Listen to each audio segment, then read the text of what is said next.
నీ సేవలో ఎదురైనా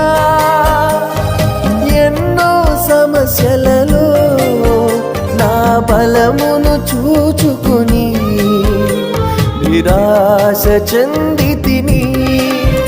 నీ సేవలో ఎదురైనా ఎన్నో సమస్యలలో నా బలమును చూచుకుని నిరాశ చెందితిని.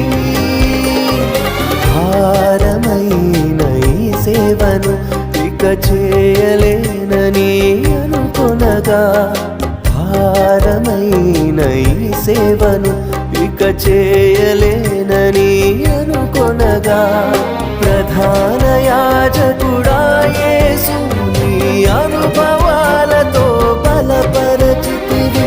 ప్రధాన యాజకుడా